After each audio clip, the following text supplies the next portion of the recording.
दोस्तों, उनसे पूछो जिनकी आंखें नहीं होती या जिनको दिखाई नहीं देता कि वह कैसा महसूस करते हैं। आप सोच भी नहीं सकते हैं। और आपको भगवान ने आंखें दी है जिनको आप खराब कर रहे हैं, उनका ध्यान नहीं रख रहे हैं। आजकल छोटे छोटे बच्चों के भी चश्मा लग जाता है। दोस्तों, इस संसार का सुंदर नजारा हम अपनी आंखों से ही देख सकते हैं। अगर हमारी आंखों की रोशनी हमसे छिन जाएगी तो हम कुछ भी नहीं देख पाएंगे। ये दुनिया हमारे लिए बेरंग हो जाएगी। इसीलिए अगर किसी की आंखों की रोशनी कम होने लगी है या जिसको बचपन में ही चश्मा लग गया है, वह इस कहानी को ध्यान से सुने और अपने परिवारजनों को भी इसके बारे में बताए। इस कहानी में आपको एक ऐसे चूर्ण के बारे में बताया जाएगा जिसका उपयोग करने से आपकी आंखों की रोशनी कुछ ही हफ्तों में वापस लौट आएगी और जिनको चश्मा लग गया है उनका चश्मा भी हट जाएगा। तो आपसे मेरा निवेदन है कि इस कहानी में अंत तक जरूर बने रहना। एक बार एक युवक जो अपनी आंखों को लेकर बहुत परेशान रहता था, वह एक गुरु के पास जाता है जो कि आयुर्वेद के एक बहुत बड़े ज्ञाता थे। वह युवक गुरु को प्रणाम करता है और कहता है, हे मुनिवर, मैं अपनी आंखों को लेकर बहुत परेशान हूं। मेरी आंखों की रोशनी दिन भर कम होते जा रही है। मुझे सब कुछ धुंधला धुंधला दिखाई देता है। कहीं बार तो मेरी आंखों में बहुत ज्यादा दर्द और जलन होता है और बहुत ज्यादा आंसू भी निकलते हैं। गुरुदेव, मेरी आंखें समय से पहले ही मेरा साथ छोड़ रही है। कृपया करके आप मुझे कोई ऐसा समाधान बताइए जिससे मैं अपनी आंखों की रोशनी को फिर से प्राप्त कर सकूं और आंखों की इन सभी समस्याओं से हमेशा हमेशा के लिए छुटकारा पा सकूं। उन गुरु ने उस युवक की सभी समस्याओं को ध्यान से सुना और फिर कहा कि बेटा, हमारे आयुर्वेद में आंखों से संबंधित एक पूरा उपनिषद लिखा गया है जिसे चक्षु उपनिषद कहा जाता है। इसके अलावा हमारे महर्षि वाग भट्ट ने आंखों के इलाज से संबंधित कई उपाय बताए हैं, कई नियम बताए हैं, जिसमें कुछ प्रमुख नियमों के बारे में आज मैं तुम्हें बताता हूं। और इसके साथ ही आज मैं तुम्हें एक ऐसे चूर्ण के बारे में बताऊंगा जिसका 15 दिन उपयोग करने से ही आपकी आंखों की ज्योति जो है वह वापस लौट आएगी और साथ में ही इन नियमों का पालन करने से सिर्फ कुछ ही हफ्तों में आपकी आंखों की रोशनी में एक आश्चर्यचकित परिवर्तन होगा। आप खुद देखेंगे कि आपकी आंखों की रोशनी वापस लौट आएगी और आपको पहले से अधिक स्पष्ट दिखाई देगा। और अगर तुम लंबे समय तक इस चूर्ण का उपयोग करते हो और इन नियमों का पालन करते हो तो तुम्हारी आंखों की सभी समस्याएं, सभी बीमारियां जड़ से खत्म हो जाएंगी और तुम्हारी आंखें हमेशा के लिए स्वस्थ और दृष्टिपूर्ण बनी रहेगी। फिर गुरु उस युवक से कहते हैं कि बेटा, सबसे पहले इन नियमों के बारे में जानते हैं। इसके बाद मैं तुम्हें उस चूर्ण के बारे में, उस चूर्ण की विधि के बारे में बताऊंगा और यह भी बताऊंगा कि तुम्हें उसे किस तरह से प्रयोग करना है। फिर गुरु उस युवक से कहते हैं कि बेटा, अब तुम इन नियमों को ध्यान से सुनो। आंखों के उपचार के लिए आयुर्वेद का पहला नियम है, सुबह उठते ही बिना कुल्ला किए अपने मुंह की लार को आंखों पर लगाना है। तुम जैसे ही सुबह बिस्तर से उठते हो तो बिस्तर पर बैठे हुए ही अपने मुंह की लार को अपनी अंगुली में लो और उसे अपनी आंखों की कोर में काजल की तरह लगाओ। यह बहुत ही रामबाण इलाज है। आंखों की सभी समस्याओं का असल में हमारी लार में वह सभी तत्व पाए जाते हैं जो मिट्टी में होते हैं, और जब हम सुबह की लार को आंखों में लगाते हैं तो वह सभी पोषक तत्व हमारी आंखों को मिलने लगते हैं जो इसे स्वस्थ बनाए रखने के लिए बहुत जरूरी है। आंखों को हमेशा स्वस्थ बनाए रखने के लिए आयुर्वेद का दूसरा नियम है, मुंह में पानी भरकर आंखों में धीरे धीरे छींटे मारना। तुम जब रोज सुबह अपनी आंखों को धोते हो तो उसे ऐसे ही मत दो, बल्कि उससे पहले अपने मुंह में पानी भरो, फिर अपनी आंखों पर कम से कम 20 छींटे मारो। छींटे इतनी तेजी से ना मारो कि आपकी आंखों में दर्द होने लगे, वह लाल हो जाए। हमें बस इतनी तेजी से छींटे मारने हैं ताकि पानी आपकी आंखों के अंदर चला जाए। जब आप आंखों में छींटे मारते हैं तो अंदर की छोटी से छोटी गंदगी भी पानी के साथ भर कर निकल जाती है और आंखें साफ हो जाती है।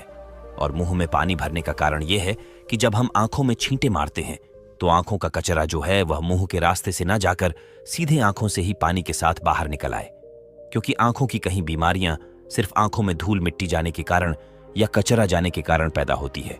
और जब यह सब कचरा साफ होगा तो हमारी आंखें भी स्वस्थ होगी। फिर गुरु उस युवक को तीसरा नियम बताते हुए कहते हैं कि बेटा, सूर्य देव को देखना है। हर दिन लगभग 5 मिनट के लिए सूर्य देव को देखना है। लेकिन दोपहर में या तेज धूप में नहीं। सिर्फ उगने से 1 घंटे के अंदर अंदर या फिर सूर्यास्त होने के 1 घंटे पहले सबसे ज्यादा अच्छा तो ये होगा कि तुम सूर्य देव के उगने या अस्त होने के समय उनके दर्शन करो। और जब जरूरत महसूस हो तो पलके झटका भी सकते हो। शुरू में इसे 1 मिनट के साथ शुरू करो और धीरे धीरे इसे 5 मिनट तक लेकर जाओ। सूर्य दर्शन के समय सूर्य की किरणें हमारी आंखों में अवशोषित होती है और हमारी आंखों को ठीक करती है। अंत में अपनी दोनों हथेलियों को रगड़कर उसे अपनी आंखों के ऊपर रख लो, लेकिन इस बात का ध्यान रखना कि आपको अपनी आंखों के ऊपर रखना है, उन्हें दबाना नहीं है। ऐसा करने से आंखों को आराम मिलता है।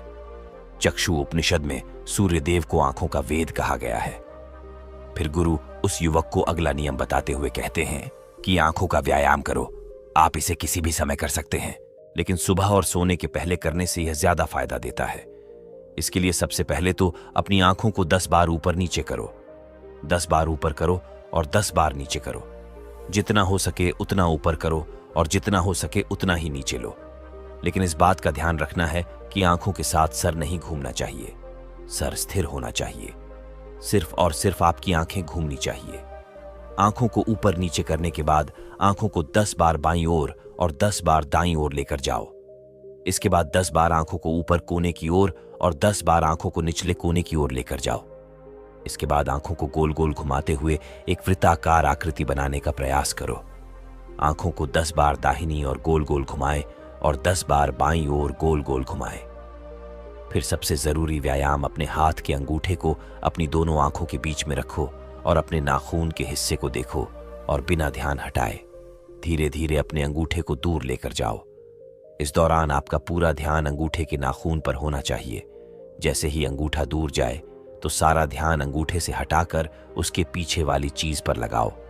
फिर वापस अंगूठे के नाखून पर ध्यान केंद्रित करो और फिर उसे धीरे धीरे अपने नाक के पास लो। इस प्रक्रिया को तुम्हें 10 बार दोहराना है और फिर इसके बाद अपने दोनों हथेलियों को रगड़कर अपनी दोनों आंखों को ढक लेना है और आंखों को आराम देना है। दरअसल हमारी आंखों के आसपास बहुत सारी मांसपेशियां होती है जो हमारी आंखों को चलाती है, उन्हें नियंत्रित करती है। बिना व्यायाम के यह मांसपेशियां कमजोर पड़ जाती है, लेकिन इस व्यायाम को करने से तुम्हारी आंखों की मांसपेशियां मजबूत होती है और वह अपनी कोई भी ताकत दोबारा हासिल कर सकती है। फिर गुरु अगला नियम बताते हुए कहते हैं कि शरीर को साफ रखो, क्योंकि शरीर साफ तो बीमारियां साफ। आयुर्वेद के नियम के अनुसार यदि हमारा शरीर भीतर से साफ है तो हमें कोई बीमारी नहीं हो सकती है। अगर हमारी आंतें साफ है और उनमें कोई भी पुराना भोजन जमा नहीं हुआ है तो हमारा पेट सुबह एक बार में ही साफ हो जाता है। हमें कब्ज की समस्या कभी नहीं होती है तो हमारा हर एक अंग स्वस्थ रहेगा और हमारी आंखें भी स्वस्थ रहेगी।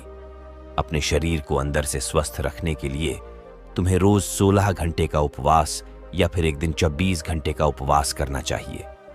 फिर गुरु उसे आगे बताते हुए कहते हैं कि बेटा, अपनी आंखों को त्रिफला के जल से धो। त्रिफला एक बहुत ही प्रसिद्ध आयुर्वेदिक औषधि है।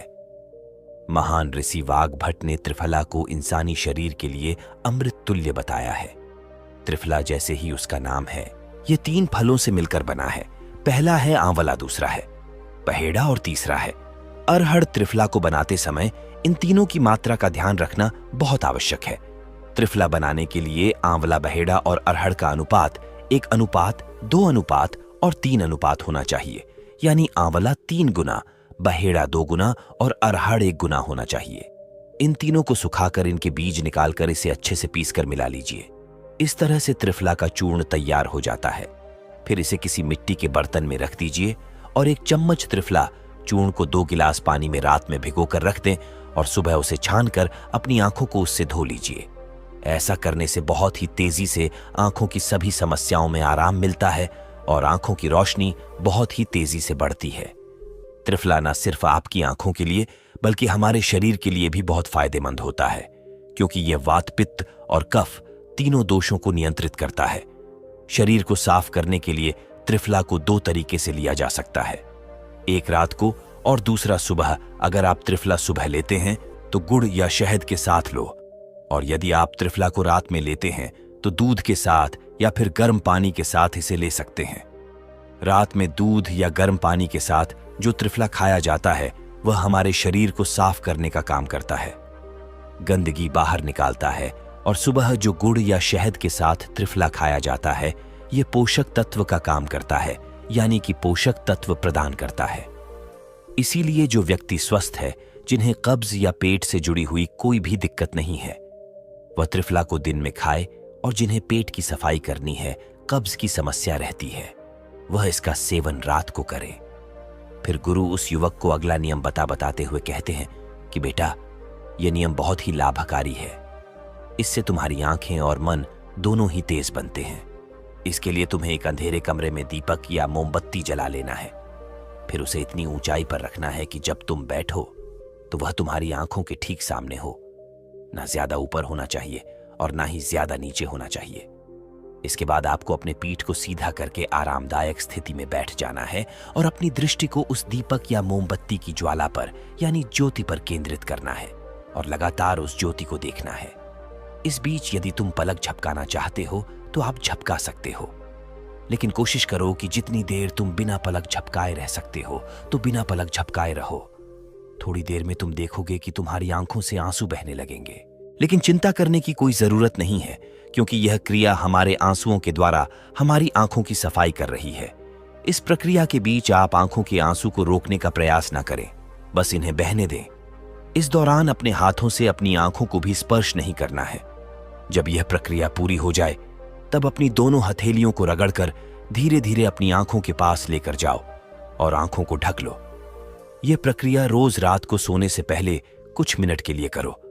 फिर तुम स्वयं देखोगे कि तुम्हारी आंखों की रोशनी दिन प्रतिदिन बढ़ती जा रही है। इस प्रक्रिया को करने से आपकी आंखों की रोशनी के साथ साथ आपकी एकाग्रता भी बढ़ती है।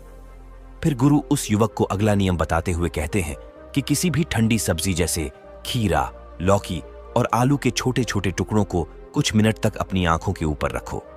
जब हम खीरे या लौकी को इस तरह से छोटे छोटे टुकड़ों में काटकर आंखों के ऊपर रखते हैं तो हमारी आंखों के आसपास का जो क्षेत्र है वह ठंडा हो जाता है और बाकी का क्षेत्र गर्म रहता है, जिससे आंख और सर के बीच का जो तापमान है उसमें अंतर आ जाता है और ज्यादा से ज्यादा रक्त आंखों की तरफ आने का प्रयास करता है। फिर जिस जगह पर रक्त का प्रवाह ज्यादा होता है उस जगह का इलाज खुद म खुद शुरू हो जाता है। इस प्रक्रिया को आपको हर दिन 10 से 12 मिनट तक जरूर करना है। इससे आपकी आंखों की रोशनी बढ़ेगी और आप ताजगी महसूस करेंगे। फिर गुरु उस युवक को अगला नियम बताते हुए कहते हैं कि बेटा, तुम्हें रोज ऐसा काम करना है जिसमें ज्यादा रक्त का प्रवाह हो। जैसे शीर्षासन, भस्त्रिका आसन, ऐसे आसनों को करने से रक्त की ज्यादा मात्रा आंखों की तरफ जाती है और आंखें स्वस्थ बनी रहती है। फिर गुरु उस युवक को कहते हैं कि बेटा, तुमने नियमों के बारे में तो जान लिया, अब मैं तुम्हें उस चूर्ण के बारे में बताता हूं जिसका उपयोग तुम्हें करना है, और उसका उपयोग करने से कभी भी तुम्हारे आंखों की ज्योति खराब नहीं होगी, और अगर जिनको चश्मा लग चुका है उनका चश्मा भी कुछ हफ्तों में उतर जाएगा। इस चूर्ण को बनाने के लिए आपको 4 चीजों का प्रयोग करना है, जिसमें पहली चीज है सौंफ, दूसरी चीज है बादाम, तीसरी चीज है धागे वाली मिश्री और चौथी चीज है काली मिर्च। हमें सबसे पहले तवे पर सौंफ को थोड़ा सेक लेना है। सौंफ को नेत्र ज्योति के रूप में अव्वल माना जाता है। इसकी तासीर ठंडी होती है। इसके साथ ही यह खाने को पचाने में बहुत ज्यादा मदद करती है। सौंफ हमारे शरीर के मोटापे को भी कम करती है। सौंफ में potassium, magnesium, zinc, iron, copper जैसे मिनरल्स भरपूर मात्रा में होते हैं। आपको सौंफ को तब तक सेकना है जब तक उसमें खुशबू ना आ जाए। जब खुशबू आने लगे तब आप उसे नीचे उतार लीजिए। फिर आपको बादाम को हल्का हल्का सेकना है। बादाम में विटामिन ए प्रचुर मात्रा में होता है जो हमारे दिमाग को तंदुरुस्त रखता है। इसमें प्रोटीन एवं फाइबर काफी अच्छी मात्रा में पाए जाते हैं, जिसकी वजह से हमारा पेट भरा भरा रहता है और यह हमारे मोटापे को भी कम करती है। इसके बाद आपको बादाम और सौंफ को अच्छी तरीके से पीस लेना है, इसका बारीक चूर्ण बना लेना है, और इसके बाद आपको धागे वाली मिश्री में से धागा निकाल देना है और उसे कूटकर उसका बारीक चूर्ण बना लेना है। फिर आपको 10 से 15 काली मिर्च लेनी है। काली मिर्च में एंटी इन्फ्लेमेटरी तत्व पाए जाते हैं जो आंखों के लिए बहुत लाभदायक होते हैं। इसके साथ ही काली मिर्च जीवाणु रोधक और इम्यूनिटी बढ़ाने में सहायक होती है, जिससे आंखों की रोशनी मजबूत बनती है। काली मिर्च में विटामिन ए और विटामिन ई पाए जाते हैं जो आंखों के लिए बहुत लाभदायक है। काली मिर्च को भी आपको अच्छी तरीके से कूट लेना है। उसका भी बारीक चूर्ण बना लेना है। फिर आपको इन चारों चीजों को एक साथ मिक्स कर लेना है। फिर आपको इस चूर्ण को 1 चम्मच गुनगुने पानी में या फिर 1 गिलास दूध में सुबह सुबह खाली पेट लेना है। इसको लेने से आपकी आंखें बिल्कुल स्वस्थ रहेगी और साथ ही साथ आपका पेट भी बिल्कुल साफ होगा। आप अच्छी तरह से फ्रेश हो पाएंगे। इससे आपको अच्छी नींद आएगी और आपकी आंखों की रोशनी और दिमाग तेज होगा और ये चारों चीजें जो है वह आपको अपने घर में ही उपलब्ध हो जाएंगी। फिर गुरु उस युवक से कहते हैं कि बेटा, आज के समय में आंखों को स्वस्थ रखने के लिए जो सबसे ज्यादा जरूरी है वह है अपनी स्क्रीन टाइम को कम करना। आजकल लोग सुबह उठते ही सबसे पहले अपने फोन के मैसेज को देखते हैं और फिर पूरे दिन यहां तक कि देर रात तक मोबाइल या लैपटॉप को यूज करते हैं। और इन लैपटॉप, फोन, टीवी से निकलने वाली लाइट हमारी आंखों के लिए बहुत नुकसानदायक होती है। इसीलिए आप एक ऐसा रूटीन बनाएं जिसमें आप रात में 8 या 9 बजे के बाद किसी भी तरह की स्क्रीन को नहीं देखेंगे। ऐसा करने से आपकी आंखों को तो आराम मिलेगा ही, साथ ही साथ आपकी नींद जो है वह गहरी हो पाएगी और अगले दिन आप तरोताजा महसूस करेंगे। और अगर आपका काम देर रात तक लैपटॉप पर है तो आप हर कुछ देर में ब्रेक लो, आंखों को बंद करो और उन्हें आराम दो। इसके अलावा आप अपने खाने में विटामिन ए और विटामिन सी को शामिल करो, जैसे गाजर, संतरा, चकुल इत्यादि। यह सब आपकी आंखों को स्वस्थ रखने के लिए अहम भूमिका निभाते हैं। तो दोस्तों, उम्मीद करता हूं आपको इस कहानी से जरूर बहुत कुछ सीखने को मिला होगा। यह कहानी आपको कैसी लगी हमें कमेंट बॉक्स में कमेंट करके जरूर बताएं और इस वीडियो को लाइक भी जरूर करें और साथ ही इस वीडियो को अपने दोस्तों के साथ जरूर शेयर करें ताकि उन्हें भी इस कहानी से कुछ सीखने को मिल सके। ऐसी ही प्रेरणादायक और बुद्धा स्टोरी सुनने के लिए हमारे चैनल को सब्सक्राइब करके बेल आइकन को जरूर दबा दें ताकि आने वाली अगली वीडियो की नोटिफिकेशन आपको मिल सके। इस वीडियो में बस इतना ही। मिलते हैं अगली वीडियो में। जब तक के लिए अपना